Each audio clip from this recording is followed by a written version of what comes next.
Are you on purpose an inheritor, or is it something that just comes out? Or do you actively seek for, well, the instruments, the recording techniques, and the... It's not like I'm consciously trying. I mean, let's just say this. I'm not interested in being a retro or a nostalgia act. I want my records to be modern records. I want them to sound like they could only have been made now. But at the same time, I think, you know, what I would say is that I believe all music looks back as well as looking forward.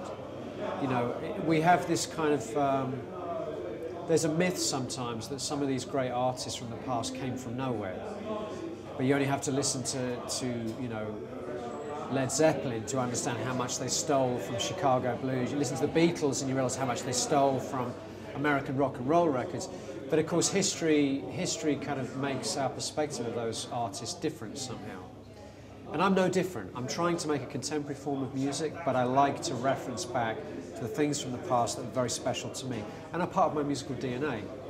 And in that case, it's the music I grew up listening to, which was not the music of my era, because my era was the 80s.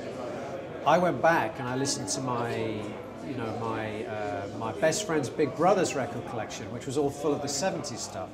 And I fell in love with the sound of the record, I fell in love with the ambition of the records, and I suppose my music has always, in a sense, had a sense of harking back to that era.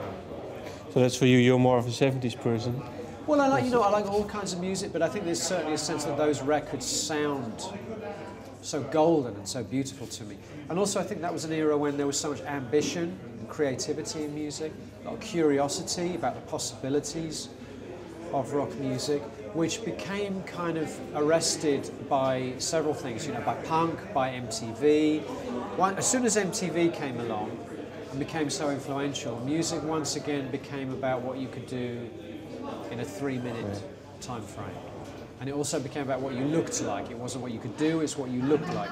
And that kind of unfortunately put a stop, along with the kind of punk ethic. Although I think in its own way, punk and new wave was also very ambitious. But I've just dropped the thing, is it all right? That's okay. Are you still receiving me? Yeah. I think in its own way, punk and new wave music was also very ambitious, but certainly MTV, that kind of mentality, and more recently things like American Idol and reality TV and the whole kind of download culture issue have taken away from a lot of what was special about that era for me. Were there a few years ago, signals for you that maybe that ambitious music did recover? I think it is. I think it is in a process of recovery now. There are good signs.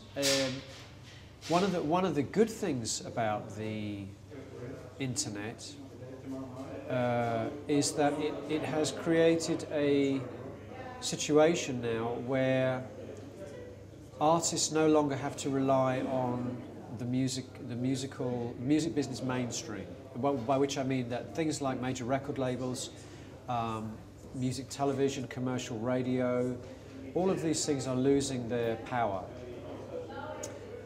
to the internet. And one of the good things about that, of course, is it means the internet creates more of a level playing field. That if you make music which is not necessarily commercial, it doesn't matter, you can still reach an audience through the internet. And I think that has given birth to a whole new generation of musicians who are not concerned with selling records, because you can't sell records, it's hard to sell records. So in a way that becomes liberating, and it means that music again becomes about creativity and less about trying to make a career. And how far are we in that process? I don't know. I think it's still early days because I don't see a lot of really extraordinary music coming along yet, but I think it may be something that the younger generation now that are discovering music for the first time. And one of the interesting things to see is how much interest there is from younger generation kids in the music of yesterday. If you go to a record store now, try and find some Led Zeppelin vinyl or some Pink Floyd vinyl or some Beatles vinyl or some Stones vinyl.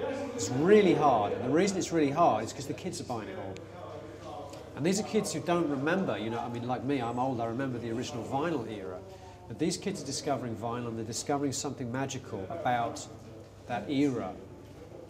And I think those are the kids that are going to be forming bands in the next few years. And hopefully we will see a new generation of creativity and ambition in music. So would it 2020? Hopefully so. We'll see.